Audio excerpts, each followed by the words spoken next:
Congress Darjeeling hills अन्तर्गत पर्ने बिजनबारी खण्डका एक हाम्रा कद्दावर सशक्त युवा नेता भाइ श्रीमान रमेश कर्वेलाई यो कुरामाथि अझ जोड दिएर आफ्नो वक्तव्य राखिदिने म अनुरोध गर्न चाहन्छु। भाइ श्रीमान रमेश कर्वे।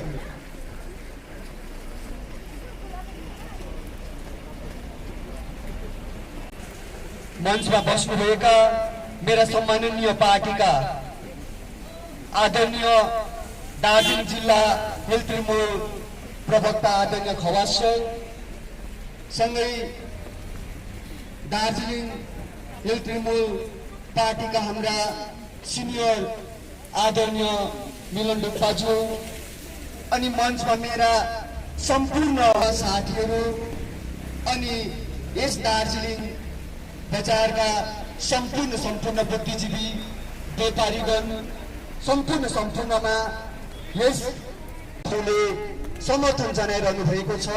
सबैलाई दार्जिलिङ जिल्ला हिल तृणमूल युवा संगठनको पक्षबाट तपाईहरुलाई स्वागत जनाउँदछौँ।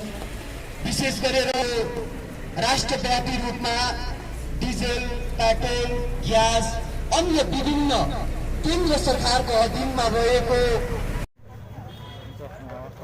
जो आपके 2 दिन के धरना, देखिए ये 2 दिन का धरना जिस तरह से गैस, पेट्रोल और अन्य आवश्यक सामग्री का मूल्य वृद्धि हुआ है, विगत 75 वर्ष में जो नहीं हुआ ये 7 वर्ष में हुआ।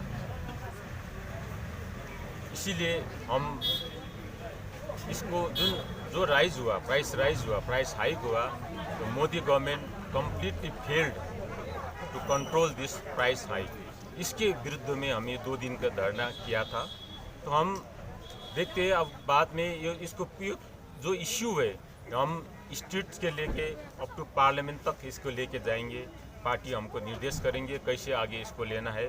आज हम 2 दिन का धरना किया, तो हो सकता है आने वाले दिन में दूसरी तरह से भी हम इसका विरोध करते हैं। इसीलिए जो आज का स्थिति है देश का, कल भी किया। आज पेट्रोल का दाम देखिए, नेपाल में 68 रुपीज़ है, भूटान में भी कम है, इंडिया में 100 क्रॉस कर गया, ऑलमोस्ट 111 रुपीज़ हो गया। तो देखिए अब नेपाल एक अविकसित देश है, इंडिया एक विकासशील देश है, भूटान एक अविकसित देश है, इंडिया एक विकासशील देश है और डेवलपिंग कंट्री है। तो अब देखिए भूटान में तेल सस्ता मिलता है इंडिया से, बांग्लादेश में तेल मिलता है सस्ता मिलता है भारत से, और नेपाल में भी सस्ता मिलता है। तो हम क्या नेपाल को अब हम डेवलपिंग कंट्री कहे, इंडिया को हम पुअर कंट्री कहे। अब आर्थिक जगत में अब देखिए, मैं आज सुबह भी नेट देख रहा था कि आर्थिक जगत में ये चर्चा हो रही है, India has become depressed country. So देश अब एक बनिया के हाथ में जा रही है। मोदी जी ने जब 2014 में पावर में आने के लिए एक चीज़ बोला था, सौगंध मेरे मिट्टी का देश मैं नहीं बेचने दूंगा। आज देश तो सब बेच दिया। जो बोल रहे ठीक वो उल्टा कर रही है। सौगंध मेरे मिट्टी का देश मैं नहीं बेचने दूंगा, तो आज सब बेच लिया। हवाई जहाज बेच लिया, LIC बेच लिया, भारत पेट्रोलियम बेच लिया। अब जनता के जेब भी काटने लगे। अभी देखिए 15 लाख रुपए ब्लैक मनी, जब मोदी आएगा तो प्रत्येक सिटीजन को 15 लाख ब्लैक मनी मिलेगा, ऐसे बोला था। लेकिन आज 15 लाख तो नहीं आया, किसी के जेब में नहीं आया। अब देखिए जो 1969 में 14 प्राइवेट बैंक को नेशनलाइज किया था, अब इसको भी प्राइवेटाइज करने जा रही है। क्यों जा रही है? तो टोटल ये 14 नेशनलाइज बैंक है, इसमें टोटल 1,45,000 करोड़ का निवेश है जनता का। अब मोदी जी का आंख कहाँ है? वहाँ पर है, 1,45,000 करोड़ में। इसीलिए वो प्राइवेटाइज कर रही है। तो LIC तो बेच लिया, हवाई जहाज एयर इंडिया भी बेच लिया, भारत पेट्रोलियम भी बेच लिया, अब बैंक भी बेच रहा है। क्यों? जनता का वो लूट रहा था।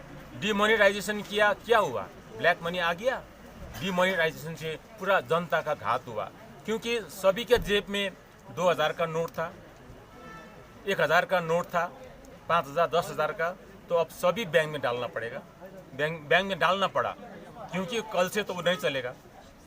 इसीलिए अभी एक 14 नेशनलाइज बैंक है जो प्राइवेटाइज करना चाह रहे हैं, उसमें 1,45,000 करोड़ का निवेश है। मोदी जी का आंख अब उधर हो गया। इसीलिए देश अब जनता का नहीं रहा है, देश 4-5 एक बनिया के हाथ में चला गया। तो देश अभी कृषि प्रधान देश नहीं हुआ भारत, अब एक ये पूंजीवादी देश हो गया। इसी का विरोध में हम ये कर रही है। दार्जिलिंग में भी बीजेपी बोलता, हम लोग ने वोट दे के उस लोगों को नेता बनाया। राजू बिष्ट को एमएलए एमपी बनाया, नीरज जिम्बा को एमएलए बनाया। अभी नीरज जिम्बा का ये सब में उसका कोई इंटरेस्ट नहीं है। अभी वो मिरिक में, बुंगकुलुंग में अभी वो खेत जोत रही है, उसका इंटरेस्ट कोई नहीं है उसका। राजू बिष्ट जी अभी कहाँ है उसका मालूम नहीं है, सिर्फ उसका वोट से ताल्लुक रखता है। हम वोट के ताल्लुक नहीं रखता है। इतना भी धारणा किया, अभी वोट पर ही नहीं है, इलेक्शन भी नहीं है, लेकिन हम जनता की हित में तृणमूल कांग्रेस सब भी समय, चाहे वोट हो चाहे ना हो, हम काम करेंगे।